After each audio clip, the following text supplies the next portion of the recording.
जिनसे है आप बेखबर, दिखाएंगे हम वो खबर। खड़की समाचार अब नए अंदाज में। माझ्या महाराष्ट्रातील बांधवांनो, भगिनींनो आणि मातांनो, नमस्कार, जय महाराष्ट्र। बऱ्याच दिवसानंतर आपण भेटतोत। जवळपास 1 महिना होऊन गेला असेल। या एका महिन्यामध्ये जे काय घडलं ते आपल्या समोर घडलेलं आहे। अनेक संकटांचं असं असतं की यायला लागले की एका मागोमाग एक येतात। कोरोनाशी लढतो आहोत, त्याच्यात मध्ये निसर्ग चक्रीवादळ आलं। आपण सर्व किनारपट्टीतली लोक श्वास रोखून बघत होतो की हे वादळ नेमकं कुठे धडकणार। रायगडमध्ये ते धडकलं आणि त्याची नंतर जी काय मी पाहणी केली त्या वादळाची भीषणता भयानक होती। जे त्या वादळाच्या तडाख्यात सापडले नशिबाने वाचले असं मी म्हणेन, पण त्याचबरोबरीने आपल्या शासन यंत्रणेने सुद्धा खूप चांगलं काम केलं। मनुष्यहानी किंवा प्राणहानी, जीवितहानी कमीत कमी कशी होईल यासाठी सतर्कता दाखवली। एक सुद्धा कोळी बांधव किंबहुना एक सुद्धा मच्छीमारी करणारी बोट आपण समुद्रात राहू दिली नाही। त्याने वेळेमध्ये आपल्या घरात आणलं, सुरक्षित जागी हलवलं आणि त्यामुळे प्राणहानी झाली, पण ती कमीत कमी ठेवण्यात आपल्याला काही प्रमाणात यश आलं। आर्थिक नुकसान तर झालेलं आहे।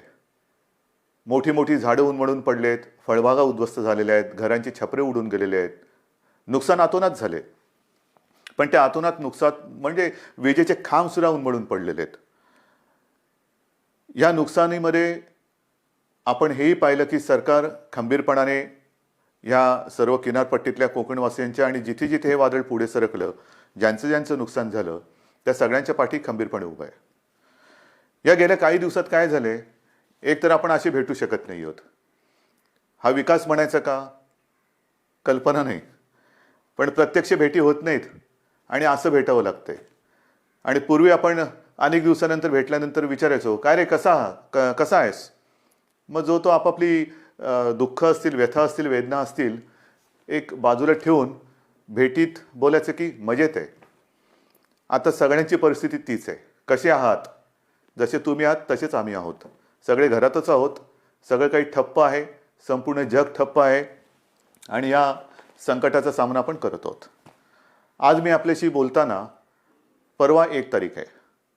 ही 1 तारीख आषाढी तर आहेच, पण जे आपल्यासाठी डॉक्टर्स योद्धे बनून लढतायत त्यांचा डॉक्टर्सचा राष्ट्रीय डॉक्टर दिन आहे। त्या सगळ्यांना मी त्यांचं कौतुक करतो, त्यांना धन्यवाद देतो आणि तुम्ही जी लढाई लढतात आमच्यासाठी, त्याच्यात आम्ही सुद्धा तुमच्यासोबत आहोत। तुमच्यासोबत तुम्हाला आम्ही सहकार्य करतो आहोत आणि करू, हे एक वचन त्यांना देतो। डॉक्टर दिनाबरोबर आपल्या राज्याचे माजी मुख्यमंत्री वसंतराव नाईक त्यांचाही जन्मदिवस आणि हा दिवस हा सप्ताहच आपण शेतकरी सप्ताह म्हणून साजरा करतो। म्हणजे दोन्ही जे आत्ता आपल्याला जीव वाचवत आहेत त्या डॉक्टरांचा तो दिवस आहे आणि योगायोगाने वसंतरावांच्या जन्मदिवसाच्या निमित्ताने जो शेतकरी दिन साजरा करतो, म्हणजे आपल्याला जगाला जो आपलं धान्य पिकवतो, त्यांचा सुद्धा हा एक दिवस आहे। म्हणून मी या दोन्ही शेतकऱ्यांना आणि माझ्या डॉक्टर्सना विनम्र नमस्कार करतो आणि आपल्याशी आता बोलतो। साहजिकच आहे, 30 तारखेपर्यंत हा लॉकडाऊन आहे। माननीय पंतप्रधानांनी 30 जूनपर्यंत हा लॉकडाऊन जाहीर केलेला आहे। 30 जून नंतर काय होणार, मी यापूर्वीच आपल्याला सांगितलेलं आहे की आता लॉकडाऊन हा शब्द बाजूला ठेवायचा आणि हळूहळू आपण एक एक गोष्टी, सोयी सुविधा, सेवा ह्या उघडत जाणार। म्हणजेच 30 तारखेनंतर लॉकडाऊन उठणार का, तर अत्यंत स्पष्ट शब्दात नाही। मग काय होणार, असंच राहणार का, तर तेही उत्तर नाही आहे। आपण गेले 15-20 दिवस अनुभवतो आहोत।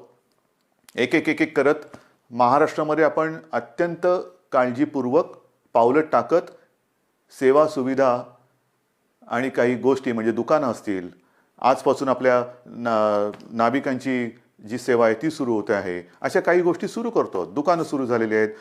काही ऑफिसेस काही प्रमाणात त्यांच्या कर्मचारी वर्गाची उपस्थिती त्यांना आपण परवानगी देऊन ती सुरू झालेली आहे. तर एक एक गोष्टी आपण सुरू करत चाललेलो आहोत. हे हळूवार का करतो आहोत आपण? याचं कारण अजूनही संकट नाही टळलेलं. एक गोष्ट नक्की लक्षात ठेवा की आपण जे मिशन बिगिन अगेन किंवा पुनश्च हरिओम म्हणून सुरुवात केलेली आहे, ह्याचा अर्थ धोका टळलेला नाही. पण आपण थोडंसं कात्रीत सापडलेलो आहोत. ज्याला म्हणतात ना, इकडे आड आणि तिकडे विहीर. आपल्याला इथेही पडायचं नाही आणि तिथेही पडायचं नाही. मधोमध बरोबर आपला तोल सांभाळून हे संकट पार पाडायचं आहे. संकटाचा काळ हा पार पाडायचा आहे.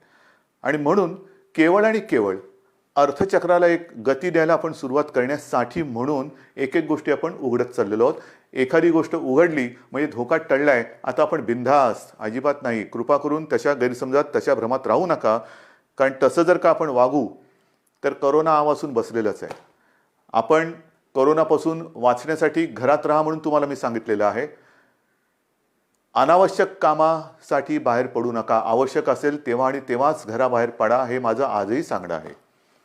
तुम्ही म्हणाला, अरे हा काय आलं की नुसतं आपलं काळजी काळजी आणि काळजी.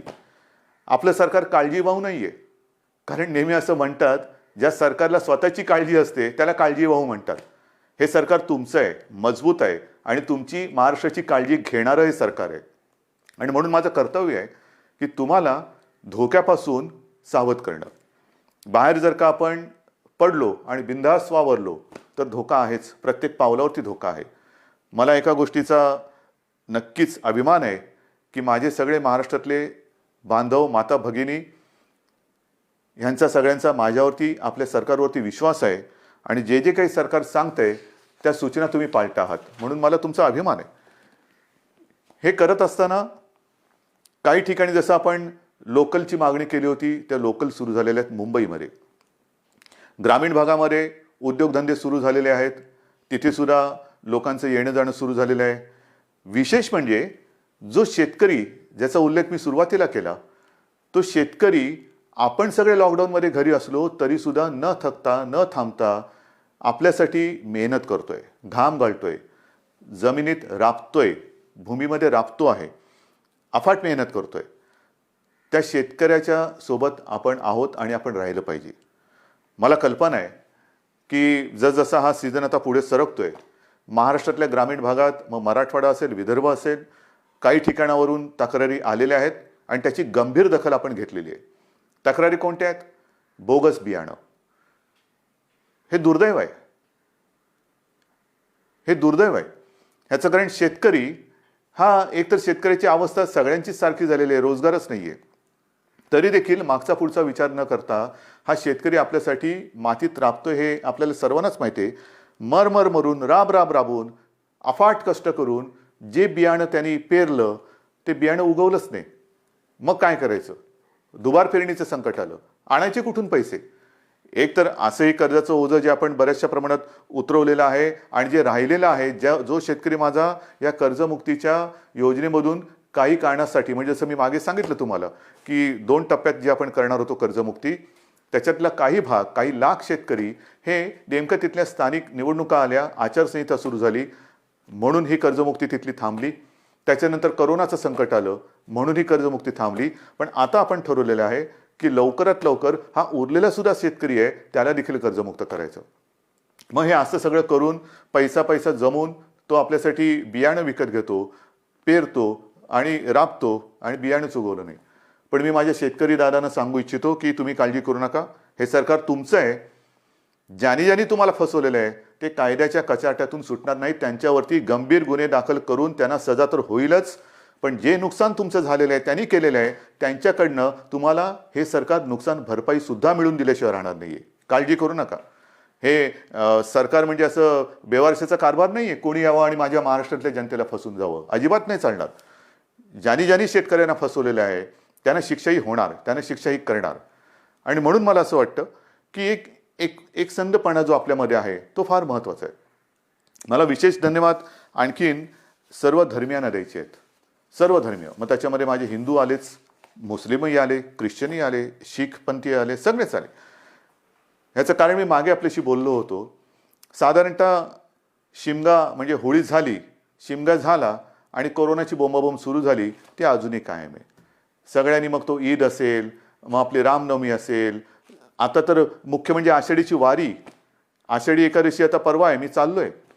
पण सगळ्यांनी आपल्याला एक सामाजिक भान ठेवून हे उत्सव अत्यंत शिस्तबद्ध पद्धतीने जसं सरकार सांगतंय तशा पद्धतीने ते आता साजरा हा शब्द विचित्र आहे, पण घरातल्या घरात का होईना साजरा करतात. सगळ्यांनाच धन्यवाद दिले पाहिजेत. आपल्या परंपरा आहेत. आषाढी एकादशीची परंपरा, वारीची परंपरा ही किमान 700-800 वर्षापूर्वीपासूनची आहे. आणि आपल्याशी मी आज बोलताना 2020 साल सुरू आहे. मला 2010चं साल आठवलं. 2010 साली मी पांडुरंगाचं दर्शन घेतलं. कसं घेतलं आपल्याला माहिती आहे. मी हा संपूर्ण वारीचा पाठपुरावा केला, पण मी वारीत प्रत्यक्ष सहभागी न होता हेलिकॉप्टरमधून सहभागी झालो आणि एरियल फोटोग्राफी केली. त्याचं पुस्तकसुद्धा मी आपल्या चरणी तुम्हाला मी सगळ्यांना अर्पण केलेलं आहे. पाहावा विठ्ठल. मी विठ्ठल पाहिला, नक्की पाहिला. मंदिरात जाऊन नाही पाहिला कारण मी हेलिकॉप्टरमध्ये होतो, पण अथांग पसरलेल्या त्या वारकऱ्यांमध्ये मला ते विठ्ठलाचं विश्वरूप दिसलं. माझ्यासारखा भाग्यवान मीच असेन. विश्वरूप ज्याला म्हणतात ते विश्वरूप काय असतं ते विश्वरूप मी त्या वारकऱ्यांच्या रूपात पाहिलं. देहभान हरकून हे वारकरी विठू नामाचा गजर करत चालत असतात. अक्षरशः देहभान हरकलेले असतात. म्हणजे कशाचं काही त्यांना सगळं जग आजूबाजूला आहे नाही, बस विठू माऊली विठू माऊली विठू नामाचा गजर करत ते चालत असतात. ही गेल्या अनेक वर्षाची परंपरा. अनेक ठिकाणावरनं संत महात्म्यांच्या पालख्या तिकडे येतात आणि मग ते रिंगणं होतात. मध्ये मग ते इंदापूरचं रिंगण असेल, वाखरीचं रिंगण असेल, ते घोडे धावतात. हे सगळं अप्रूप हे केवळ आपल्या देशातच होऊ शकतं. पण त्या सगळ्या वारकऱ्यांनी सुद्धा संयम दाखवला. जे सरकार म्हणेल ते. हे असे नागरिक कुठे सापडणार तुम्हाला. आणि त्या वारकऱ्यांना सांगतोय की नाईलाज म्हणून आपल्याला यावेळेला तो सगळा वारीचा सोहळा हा आटोपशीर करावा लागला. पण मी आपल्या वतीने आपल्या विठुरायाला साकडं घालायला जाणार आहे. नक्की जाणार. विठुरायाला मी साकडं घालणार की विठुराया हे काय आहे, कोणते दिवस आहेत, कशी दिवस आहेत, कशी परिस्थिती आहे. हे तुझे लाखो करोडो भक्त आज तुझ्या दर्शनाविना घरातल्या घरात आहेत. आणि का तरी अशी विचित्र परिस्थिती आलेली आहे. तुझे चमत्कार आम्ही अनेक ऐकलेत. आम्ही तुमचे चमत्कार अनेक चित्रपटातून पाहिलेत. पण आता हा चमत्कार आम्हाला दाखव आणि हे करोनाचं संकट लवकरात लवकर नष्ट करून केवळ माझा महाराष्ट्रच नाही तर संपूर्ण जगाला पुन्हा एकदा सुखाचे, समृद्धीचे आणि निरोगी आयुष्याचे दिवस दाखव. हे साकडं घालायला मी जाणार आहे. वारकऱ्यानो, आशीर्वाद, तुमचे आशीर्वाद माझ्या पाठी असू द्या की ते आशीर्वाद घेऊन मी विठुरायाचे आशीर्वाद घ्यायला जाईन. आणि मला खात्री आहे तुम्ही जर मागे उभे राहिलात ना तर आपली विठू माऊली सुद्धा त्या माझ्या साकड्याला यश दिल्याशिवाय राहणार नाही. तुमचे आशीर्वाद मी आज मागतोय. मी आषाढी एकादशीला तुमच्या सगळ्यांचा प्रतिनिधी, मुख्यमंत्री म्हणून नाही, तो मान बहुमान वेगळा, पण मी तुमचा प्रतिनिधी म्हणून मी जातो आहे. जेव्हा तिथे मी पोहोचेन तेव्हा मी तुमचा प्रतिनिधी वारकरी म्हणून मी तिथे पोहोचणार आहे. म्हणून मला तुमचे आशीर्वाद पाहिजेत. आषाढीची ही उद्याची आषाढी परवाची आषाढी एकादशी येते. त्याच्यानंतर दहीहंडी येते. दहीहंडीच्या मंडळानं सुद्धा मला खास धन्यवाद द्यायचे. कोणीही माझ्याशी बोलायला आलं नाही, कोणी कोणाशी चर्चा केली नाही, पण एक सामाजिक भान ठेवून त्यांनी स्वतःहून दहीहंडीचा उत्सव हा रद्द केला. ह्यालाच म्हणतात एक सामाजिक जाणीव, सामाजिक भान. शेवटी उत्सव म्हणजे काय, कोणासाठी उत्सव, आनंदासाठी असेल. पण जर हे संकट चहूबाजूनी आपल्याला वेढून टाकत असेल तरी देखील आम्ही उत्सव साजरे करतोय, हे असा आंधळेपणा नाही उपयोगाचा. मग दहीहंडी झाल्यानंतर मी काल परवाकडेच गणपती उत्सवाबद्दल एक आपल्याला विनंती केलेली आहे. कारण जसं वारीची परंपरा आहे, दहीहंडी आपल्याकडे साजरा होतोय, मग गणपती बाप्पा येणार, मग नवरात्री येणार, मग दिवाळी येणार, त्याच्यामध्ये ईद येणार, मग आपल्या मुंबईमध्ये माउंट मेरीची यात्रा येणार. हे सगळे सणवार हे सगळ्या धर्मियांचे हे आता येणार. पण त्याच्यामध्ये जर का आपण आपलं सामाजिक भान पाळलं नाही तर ज्या संकटाशी आपण लढतो आहोत त्या संकटाला आपण आपला दरवाजा उघडा करून देतो आहोत. म्हणून मी गणपती उत्सवात सगळ्यांना विनंती केलेली आहे. एक तर सर्व मंडळांची मी बैठक घेतली आणि त्यांना सुद्धा मला खास धन्यवाद द्यायचे आहेत की सर्व मंडळांनी एक सुरामध्ये सांगितलं की उद्धवजी, सरकार घेईल तो निर्णय आम्हाला मान्य आहे. तुम्हाला सुद्धा मी मनापासून नमस्कार करतोय आणि गणरायाला सुद्धा हेच जे विठुरायाच्या चरणी मी प्रार्थना करतोय, आपण जो निर्णय घेतला आहे की यावेळेला एक सामाजिक भान ठेवून हा उत्सव साजरा करूया. मी सर्वांना विनंती केलेली आहे की जिथे जिथे सार्वजनिक गणेशोत्सव होतात, मुंबई, पुणे, सर्वत्र राज्यभर होतात. मग काय काय मूर्त्या 15-15, 20-20 फूट असतात, 22 फूट, 23 फूट. नाही, आता ही परिस्थिती तशी नाही आहे. सर्वांनी थोडा संयम ठेवा आणि मूर्तीची उंची जास्तीत जास्त मी 4 फूट सांगितलेली आहे. का 4 फूट सांगितली? तर मूर्ती हलवताना सुद्धा जास्त लोक एकमेकाच्या जवळ येता कामा नयेत. विसर्जनाची सुद्धा आगमनाची मिरवणूक नाही, विसर्जनाची मिरवणूक नाही. मग गणेशोत्सव साजरा कसा करायचा? अजून थोडा अवधी आहे. आपण चर्चा करून त्याच्यातनं सुद्धा हा नेमका कसा करायचा त्याच्यावरती मार्ग काढू. कारण आपण परंपरा जपणारी माणसं आहोत. ज्या लोकमान्यांनी त्या काळात, स्वातंत्र्यपूर्व काळामध्ये घरातला गणपती त्यांनी बाहेर आणला, कारण स्वराज्य, त्याच्यासाठी लोक एकत्र आली पाहिजे. म्हणजे त्यांनी सणांची चळवळ केली. आपण चळवळीचा वारसा घेऊन पुढे जायचं आहे.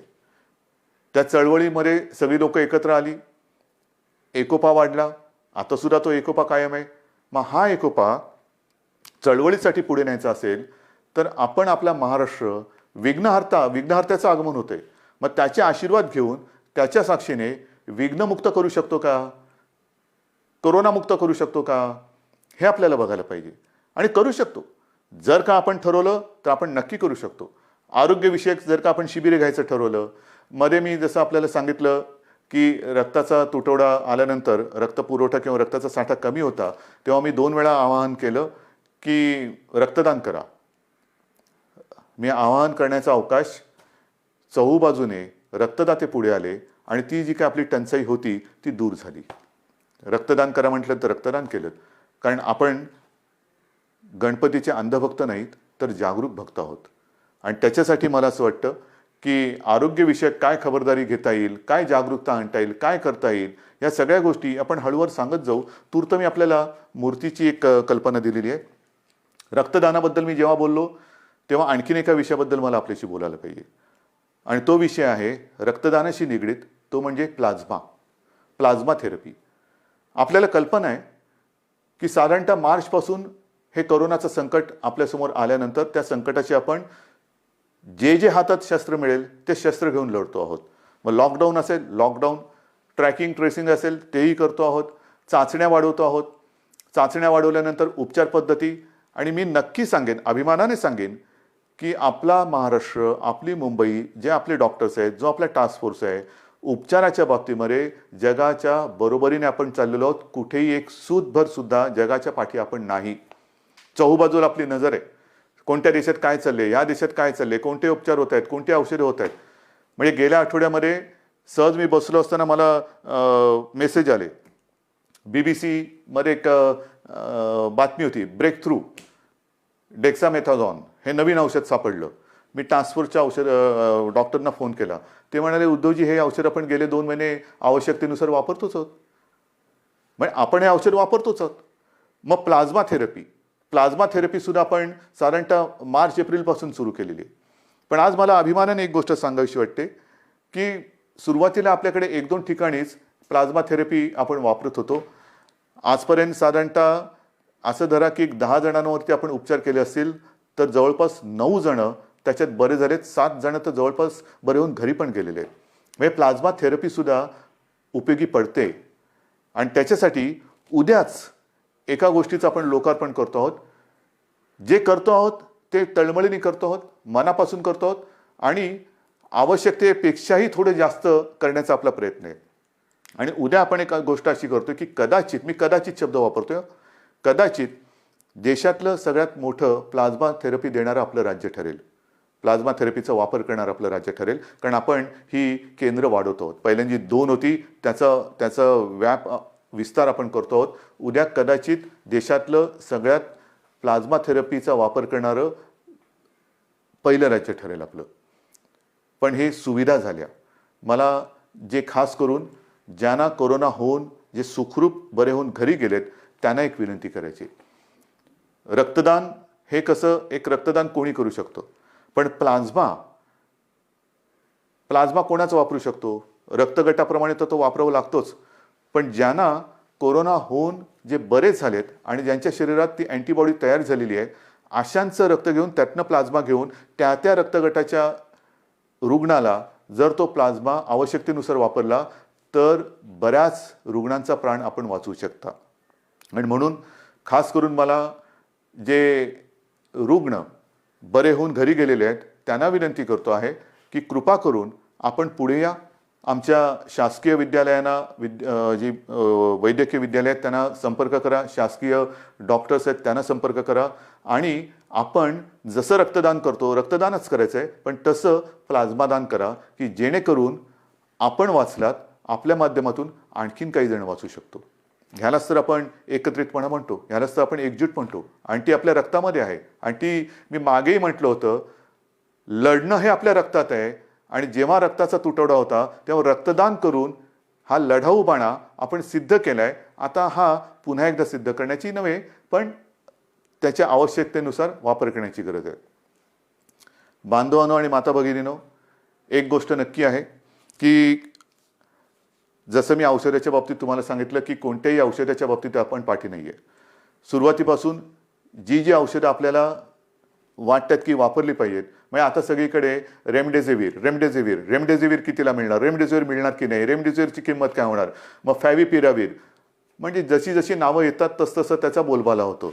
पहिला होता तो एससीक्यू हायड्रॉक्सिक्लोरोक्विन, मग त्याचा एक हे झाला, ते आपण वापरतोय, आवश्यकतेनुसार वापरतोय. रेमडेसिवीर वापरतो आहोत, टॉझिलिझुमॅब वापरतो आहोत, आयव्हरमेक्टिन वापरतो आहोत, डॉक्सी वापरतो आहोत. तुम्ही नाव सांगा, ती सगळी औषधं आपण इकडे वापरतो. परंतु ही औषधं वापरायला साहजिकच आहे, आपल्याला केंद्र सरकारच्या त्या आरोग्य विभागाची परवानगी लागते. आणि मला एक गोष्ट आपल्याला सांगायची आहे, साधारणतः एप्रिल शेवट किंवा मे असेल, मेची सुरुवात किंवा पहिला मध्ये असेल, आपण ह्या औषधाच्या उपलब्धतेसाठी पाठपुरावा सुरू केला, रेमडेसिवीर आणि फॅव्हिपिरावीर, कारण तिथून परवानगी घ्यावी लागते. मग त्याच्यानंतर एका रुग्णांच्या ग्रुपवरती त्याची टेस्ट घ्यावी लागते. ती यशस्वी झाल्यानंतर मग तिथून परवानगी मिळाल्यानंतर मोठ्या प्रमाणात आवश्यकतेनुसार त्याचा वापर करावा लागतो. आता गेल्या आठवड्यामध्ये ह्याची परवानगी आपल्याला मिळालेली आहे, रेमडेसिवीर आणि फॅव्हिपिरावीर. येत्या काही दिवसात याचा पुरेसा साठा हा आपल्याला उपलब्ध होईल. किमतीची पर्वा करू नका. शासकीय आणि निमशासकीय रुग्णालयामध्ये मी तर म्हणतोय की रेमडेसिवीर आणि ही औषधं आपण मोफत उपलब्ध करून देण्याच्या विचारामध्ये आहोत. पण पहिली गोष्ट ही उपलब्ध होत आहेत आता, म्हणजे कोणी काळजी करण्याचं कारण नाही आहे. कसं मिळणार आता आहे, अजून एक थोडे दिवस आपल्याला त्याच्या साठ्याबद्दल किंवा उपलब्धतेबद्दल आपण प्रयत्न करून ती उपलब्ध करून देतो आहोत. पण एकदा का हा साठा आपल्याकडे किंवा ज्याला म्हणतो ना पुरवठा व्हायला लागला की त्याचा कुठे मी तुटवडा पडू देणार नाही, ही तुम्हाला मी खात्री देतोय. रुग्णांची संख्या वाढणार. तुम्ही म्हणणार वाढणार म्हणजे काय? नाही, तसं नाही आहे. ह्याला दोन गोष्टी आहेत. आपण अर्थचक्राला गती देण्यासाठी काही गोष्टी हळूहळू मिशन बिगिन अगेन म्हणून सुरुवात केलेली आहे.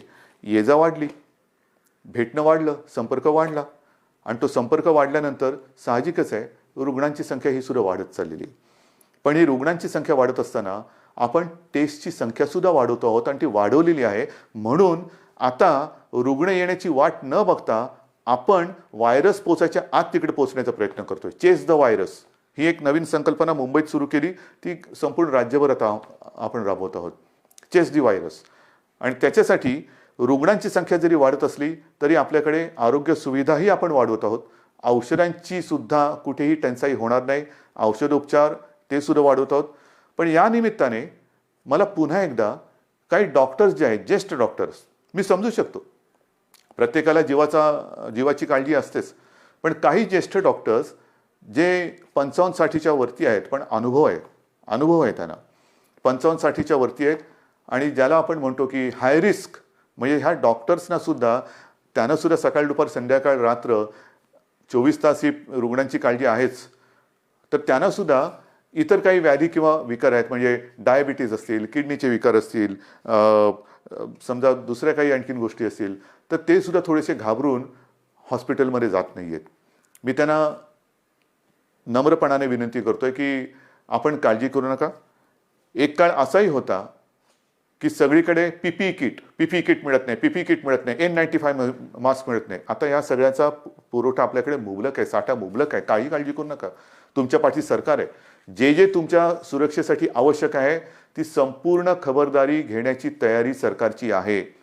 कारण आपण कोविड योद्धा म्हणायचं आणि त्याला बिना शस्त्रांनी पाठवायचं असं अजिबात होणार नाही.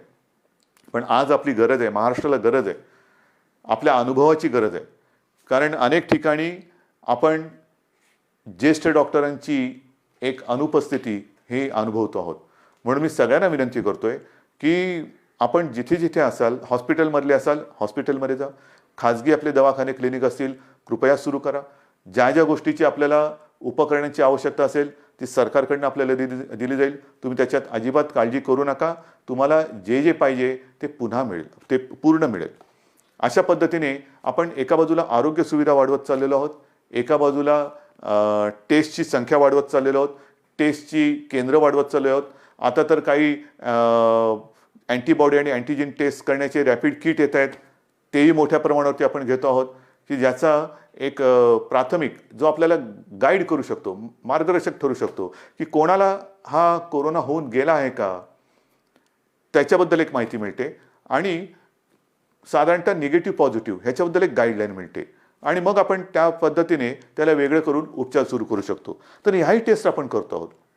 याचं कारण असं की आता पावसाळा सुरू झालेला आहे. पावसाळा सुरू झाल्यानंतर नवीन अंकुर येतात, कोंब येतात, पालवी फुटते, हिरवगार होतं, सगळं हिरवे हिरवे गार गालीचे सगळीकडे पसरलेले दिसतात. फार सुखद असं दृश्य असतं. पावसाळा जसं एक नवीन जीवन घेऊन येतो तसंच प्रत्येक ऋतू हा त्याचे काही चांगले आणि काही विचित्र गोष्टी घेऊन येत असतो.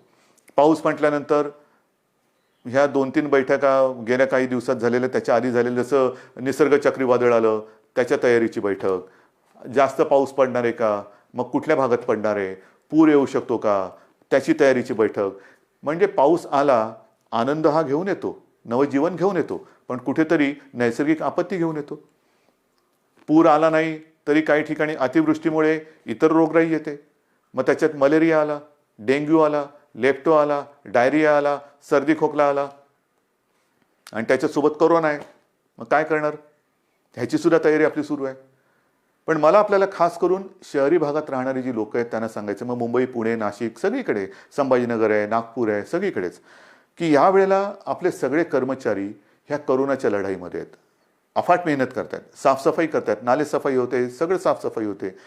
पण आता थोडी स्वतःची काळजी मी 1-2 वर्षापूर्वी सुद्धा, किंवा मला असं वाटतं तेही त्याला 7-8 वर्ष झाली असतील, विशेषतः तेव्हा मुंबईपुरतं मी बघत होतो. आता तर माझा महाराष्ट्र, तुम्ही सगळे माझे सोबती आहात, मला संपूर्ण महाराष्ट्र बघायचं आहे. सांगण्याची गोष्ट काय की हे जे दिवस असतात ते मलेरिया आणि डेंग्यूचे असतात. आणि हा डेंग्यू असा विचित्र आहे की एक कोका कोल्याच्या बाटलीचं बुच असं उपडं पडलेलं असेल आणि त्याच्यात तेवढं बुचभर जरी पाणी असलं तरी त्याच्यात सुद्धा डेंग्यूच्या आळ्या होऊ शकतात. अंड कुठे अर्धवट पडलेलं, फुटून पडलेलं आहे, टायर पडलेले असतात, हे फार धोकादायक. त्याच्यानंतर प्लास्टिकचं कवर असतं, त्याच्यात ते थोडेसे असे खळगे तयार होतात, त्याच्यात पाणी साठतं. नारळाच्या त्या काय त्याला म्हणतात कवट्या, त्याच्यात पाणी साठतं. झाडांच्या फांद्या तुटून ढोल्या तयार झाल्या असतात, त्याच्यात पाणी साठतं आणि त्याच्यात सुद्धा डेंग्यू होऊ शकतं. तर आपल्याला आपला परिसर स्वच्छ ठेवायचा आहे. कुठेही पाणी साठू देऊ नका. एअर कंडिशनच्या खाली, त्याच्यानंतर फ्लॉवर पॉटमध्ये, अनेक घरामध्ये फेंगशुई त्याच्यासाठी जे काही झाडं लावली जातात त्याच्यामध्ये पाणी असतं, त्याच्यात डेंग्यूच्या आळ्या होऊ शकतात. तर ह्या सगळ्या गोष्टींपासून आता आपल्याला खबरदारी घ्यायला पाहिजे. कारण एका मागोमाग एक संकटाची मालिका ही आपल्याला आता तोडायलाच पाहिजे. मी तुम्हाला ह्या सगळ्या काळज्या घ्यायला सांगतोय कारण एक आपुलकीने सांगतोय, प्रेमाने सांगतोय की काय करावं, काय करू नये. आज सुद्धा मी जेव्हा बघतोय की अनेक ठिकाणी, मुंबईत असो, शहरात असो, पुण्यात असो, ग्रामीण भागात असो, काही ठिकाणी अरे आता झालं सगळं. नाही, झालेलं काही नाही आहे.